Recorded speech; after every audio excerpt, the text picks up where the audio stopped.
Hello, and welcome to the Rock Metal Podcast. I am your host, John Harris, and today on the Rock Metal Podcast, we have STAGEWAR. They have a new album called Danger to Ourselves, which was released on September 24th via Black Sunset Records. Right now, I'm joined by what I'm told is the entire band in one place at the same time to share some more information about the stellar release and what the boys are up to. So, boys, welcome to the show. Thank you very much. Thank you. How's it going? It's going nerve-wracking and ridiculous today because today is the first day that I am doing live streaming on Twitch. So everybody listening in at twitch.tv/The Rock Metal Podcast. When I am recording interviews now, they're going to go live to Twitch.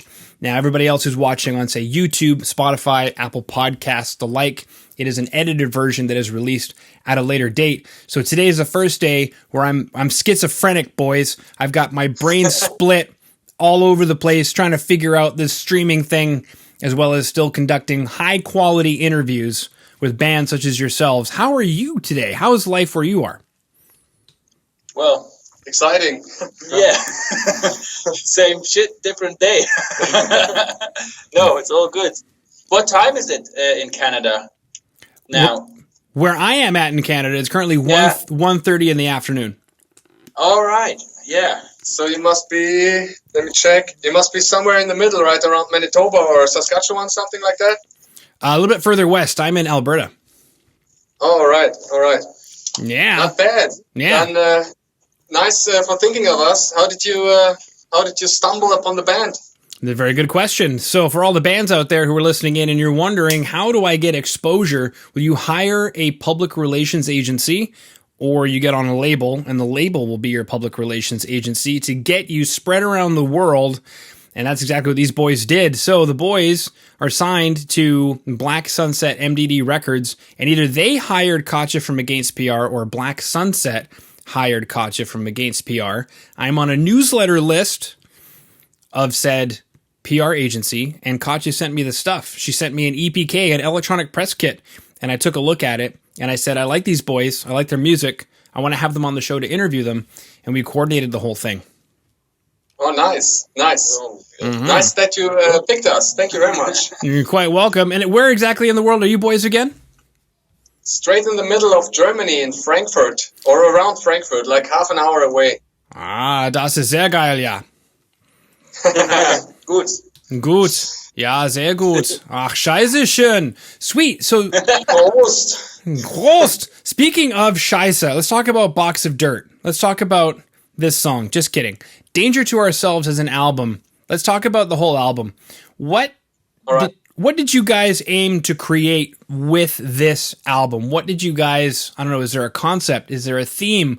Was there something you were looking to do with regards to the album? It just came as it came.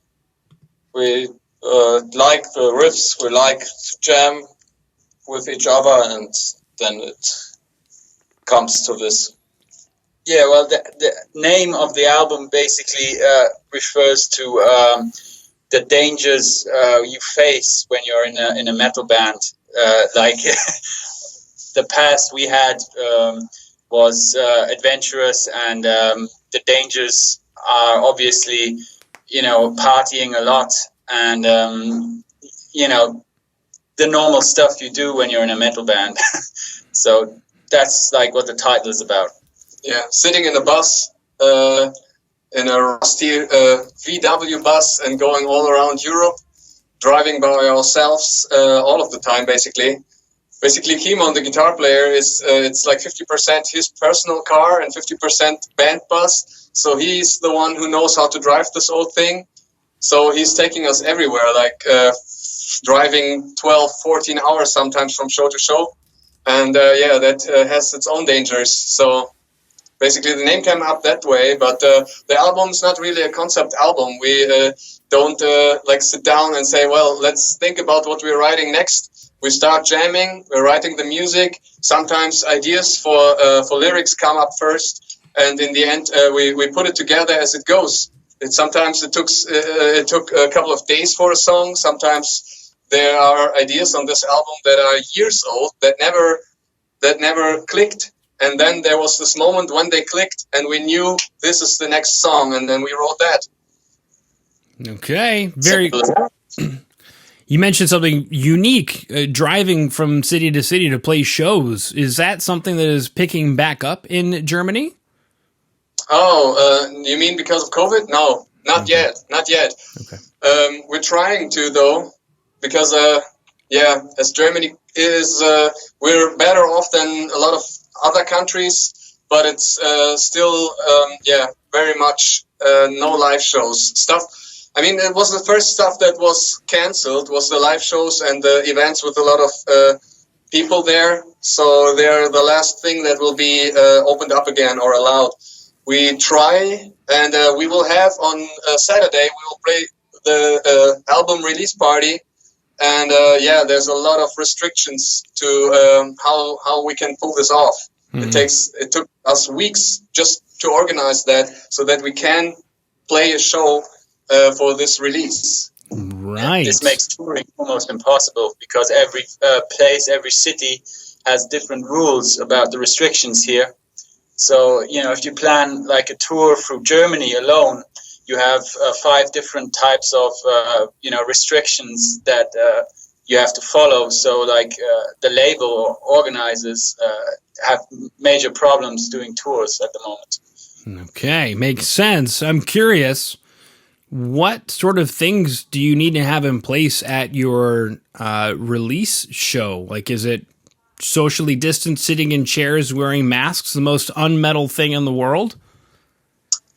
We almost had to do it like that, but there's a thing that's called 2G or 2G. It means that you either have to be fully vaccinated for 14 days or recovered between 14 and 180 days, so that you basically count as immune against the virus.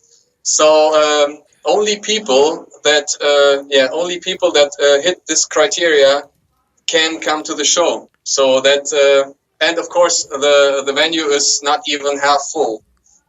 Yeah. All right.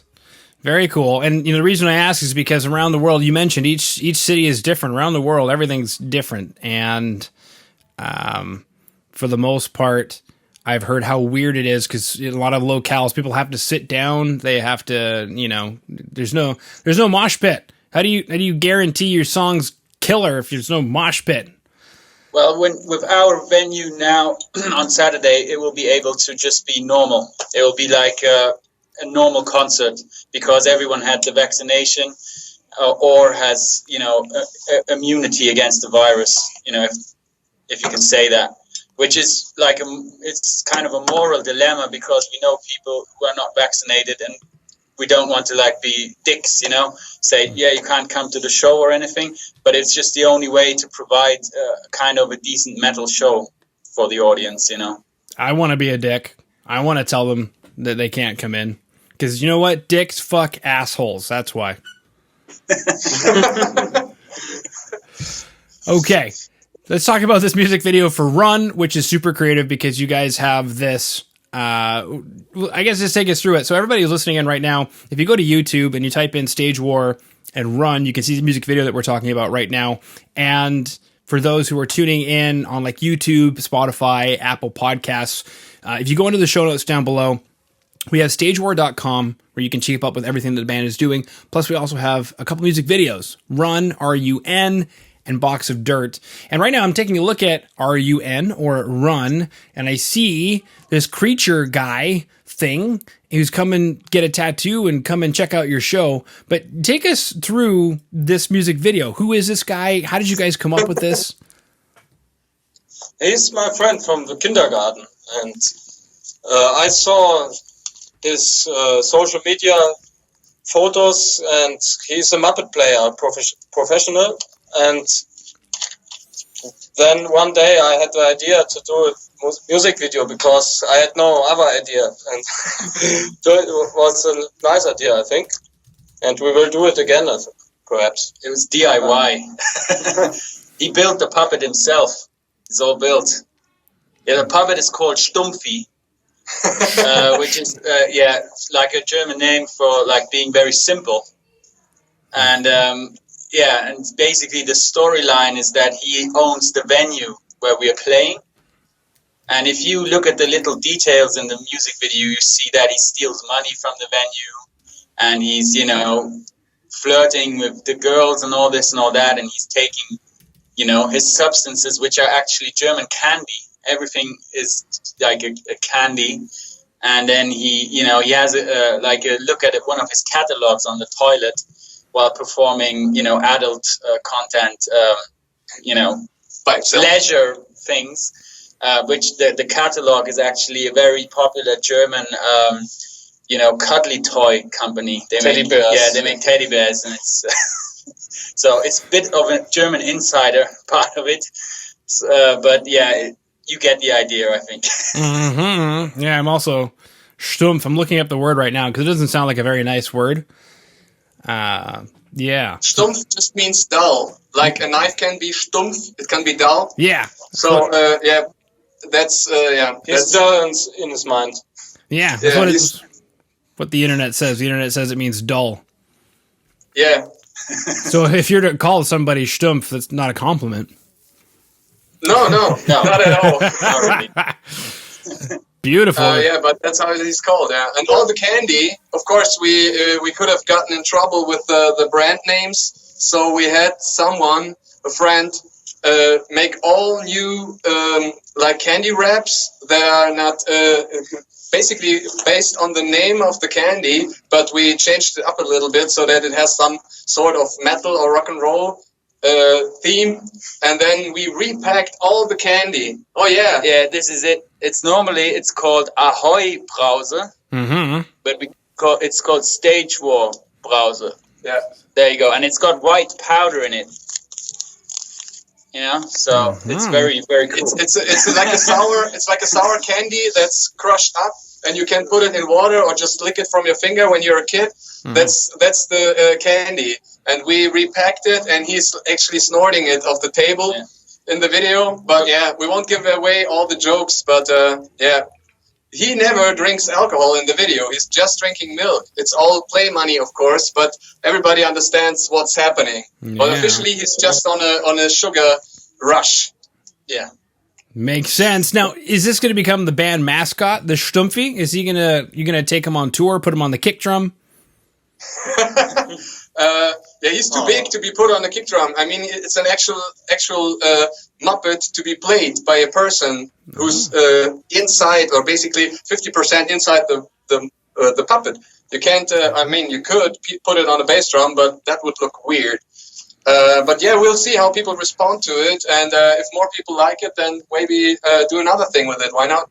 Well, the interesting thing is, if you've never seen how a puppet is being used, it's so much work. You think it's a puppet and someone just goes blah blah blah blah blah blah blah, but this guy is under there with this puppet here, and he has to look at the camera because he can't see if anyone is looking at the face of the puppet, right. And it's really hard work. He's sweating, and his back is hurting, and so we have to see if he will be able to do it. I mean, in the scenes where we drive the bus, the guys at some scenes he was lying in the footroom where the pedals are of the driver and playing the puppet that's sitting on the seat. I mean, and he was driving also. You can see it. But it's crazy hard work, and the guy is awesome for doing it. And it took us a couple of days just shooting the Muppet scenes, plus of course the band scenes and all the other stuff. But we're really thankful. Friends, they make these things possible. Because to pay a guy to do this, I mean, we paid him, but we didn't pay him as a regular fare. That would have been insane. Yeah, he's doing it for the love. He's hurting his back and sweating for the love. Yeah. He knows the band. He just comes over in the rehearsal room and we're jamming a little bit. He's playing bass really well, so we're having fun even when we're not torturing him. Very cool. All right. I had no idea that Muppets were that big. I thought he was a little guy and you just put him on the kick drum and there it is. I don't know. Maybe give him a guitar. Put him to work. Do something. Very cool stuff. Okay. Where else in the world can R.U.N. What does that stand for, by the way? I mean, I read it as run, but I see that it's an acronym. So what does it stand for? Nothing, I think. I don't even know. Someone just put dots between the letters and we stuck with it. Yeah, we thought it looked cool, so it means run, actually, you know. Yeah. Maybe it could be run under nitro or something like that. Yeah, why not? Yeah. Let's say it's that. Yeah, it's that. Run under nitro, yeah. Yeah. Renin, Uber, something. Yeah. There we go. Perfect. Okay. What else is there to chat about? You guys have a cover art reveal video on YouTube. Take us through that. Why? What's going on with the cover art? Well, it was I was in the lockdown because I'm a tattooer and I've got my own little shop. And I was locked down for 4 months in the first lockdown. And it was shit, but I had time to paint that thing because it's huge. And it took me quite a long time to do that. And when it was finished, a guy who we all know, he's also in a band and he does like videos. He wants to go more into professional like music video making and all this and all that. And I asked him, can we do like an artwork reveal, you know, something cool? And then luckily it was snowing really heavy, which is not always the case in Germany where we live. You know, sometimes it doesn't snow very much in the winter. But it was really cool, snowy forest where we live. So we decided to do a video. You know, it looks a bit like it's a black metal video, kind of. But yeah, I kind of like that imagery and all of that. So we just did a spooky thing to reveal the artwork. You know? Mm-hmm. Okay, very cool stuff, baby. One of the things I wanted to get back to was you mentioned dangers of being in a metal band. For anybody who doesn't know what those dangers are, what sort of crazy things happen? Does each song have a concept that runs through that? Like, you know, you're driving the tour bus and you fall asleep and you kill the band, and that's like, you know, one song. Yes, perhaps. Well, yeah. It's possible. Everything's kind of about death on that album. So. Oh yeah, right. Yeah, every song's about death. I think. Yeah, in a way, except run. Except run. Yeah, it's about running. Yeah. No, we're all very fit and we like running. You know. No, basically, run is about being at a live show, one of our live shows, and being welcomed there as one of the crazy people who goes to metal live shows, being knocked around in a mosh pit. So this is dangerous too. And we, of course, will love live music as a viewer. We go to a lot of concerts before COVID, of course, and hopefully next year again. Mm-hmm. So we know that there's dangers in being in the crowd too. So yeah, maybe this song also has a meaning with the album name. But we didn't plan on that. It's not like we had a concept and wrote an album about dangers. The songs were ready, and then we thought, how would we call the album? And we like to call it by a name that one of the songs on the album has. So we picked Danger to Ourselves. There's a song on it that's called that. Maybe you've seen it. Mm-hmm. Mm-hmm, baby. I've also seen Hands of Time. I've also seen Box of Dirt. Yeah, but you couldn't call the album Box of Dirt when you want to make like a box version where you sell your album and it's called Box of Dirt. Nobody would buy that, right? It sounds even sexier when you say, here's a box of my German dirt. Maybe for you. Yeah, I mean, it doesn't sound very sexy to you, right? German dirt, it's everywhere. Who needs German dirt? But who knows? Maybe somebody out there, like one of your fans in Japan, is like, well, yeah. We'll send you one. When you want one, we'll send you a box of German dirt. Thank you. German dirt is very, very well organized. Yes. You know, it's different to other dirt. It's strictly organized dirt. Yeah. Grain size. A piece of stone next to a piece of earth, and it has to be in a certain way, you know? I imagine. And if you tell the dirt a joke, it won't get it until 3 o'clock in the morning. Yeah. What was that? I don't understand. The joke? No, that was the point. Yeah. Have you ever heard that one before? Tell a German a joke and he won't get it until the middle of the night? Unfortunately, yeah. Yeah. Yeah. We don't see this as a joke because we just think it's very sad because it's true. I know.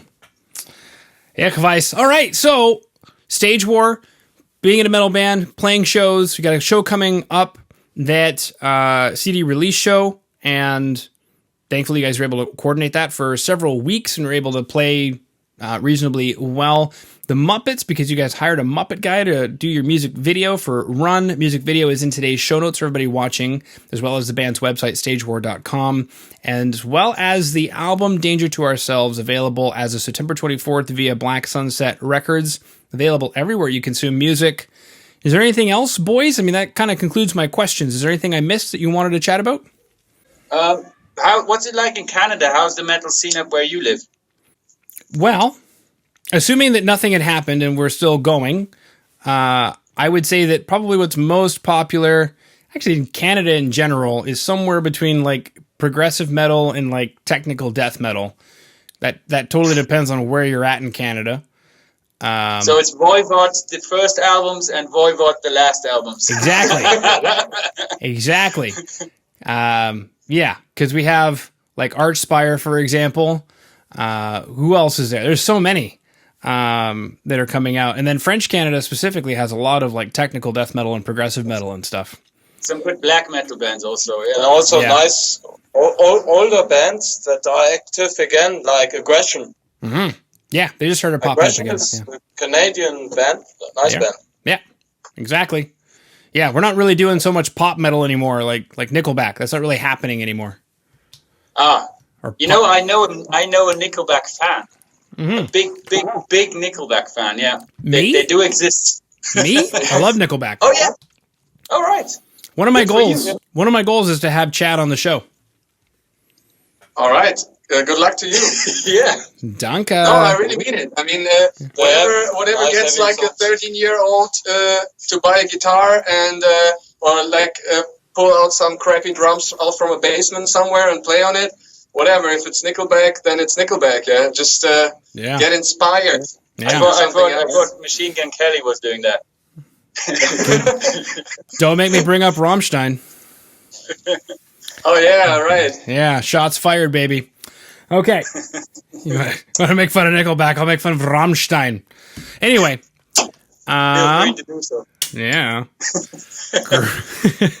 Germany's largest export. Does anyone here really like Rammstein? Oh, I do. I've seen them live. I've seen them live by accident. I was on an Audio Slave show on a festival, and then I was turning around to go back, and I somehow made it into the first or second row, and I watched Audio Slave. It was awesome. Then I turned around, and it was packed, and I was like, what's going on? Who's playing next? And all the people were like, whoa, Rammstein! And I was thinking, maybe I should go. But then again, I'm in second row. Maybe I shouldn't leave and just watch, and if it's shit, I can still leave. And I tell you, from the first second, they just blew me away. And from that day on, I was a fan. I was already 27 or something. It was really late in my life. But they got me hooked. I listened to all the records to figure out what actually the music is about or how it's done. And since then, I think they're awesome. I've seen them 2 more times since then. Well, that brings up a really good point and another question for you, because I've seen Nickelback live and they put on an incredible show. And I've never seen Rammstein live, but I've heard that they put on an incredible show and it sounds like it. So my question then is, did you take any notes from that experience watching Rammstein live that engulfed you and ensnared you into them as a band? And how have you, if you have taken that, how have the Stage War shows changed as a result of that experience? No, we should do this. I think we should think about this. But 15 years ago, we were thinking about to have a Panzer tank for a drum protest and stuff like that. And then Sabaton came with his show up. And we were like, oh, okay, we cannot do it, or we have to do it different. But we play in small venues normally, so we don't have an option to do a big live show and create some pyrotechnics and do a time code or something. The fire is too dangerous for the Muppets. Yes, Right. You know? exactly. Yeah, Right. we have to be really careful with cigarettes around those Muppets. You know, so Very They're true. flammable. yeah. Well, I guess what you could do is you got a drummer and a bass player, so there's at least a few girlfriends in the band. You guys could have all the girlfriends get together and I don't know, do stuff. Simple stuff maybe. I don't know, smoke machines or fog machines or something. Yeah. The laundry. The laundry. Oh man, I know who's getting his ass kicked tonight. Shit, we're getting canceled. Oh. That's right. Well, it's a good thing you've got girlfriend number 2 and number 3. All right. So, everybody, that concludes my questions. In the show notes down below, for those watching on YouTube, Spotify, Apple Podcasts, in the show notes down below, we have STAGEWAR.com, music video run, cover art reveal as well. And yeah, we have that in the show notes. And then for those who are watching currently on Twitch, you can head over to STAGEWAR.com. Head over to YouTube. You can type in Stage War, check out their videos. And then as well, the album Danger to Ourselves was released on September 24th via Black Sunset Records and is available everywhere you consume music. Boys, that concludes my questions. So thank you so much for coming on to the Rock Metal Podcast today. Yes, of course. Thanks, man. Thanks for inviting us.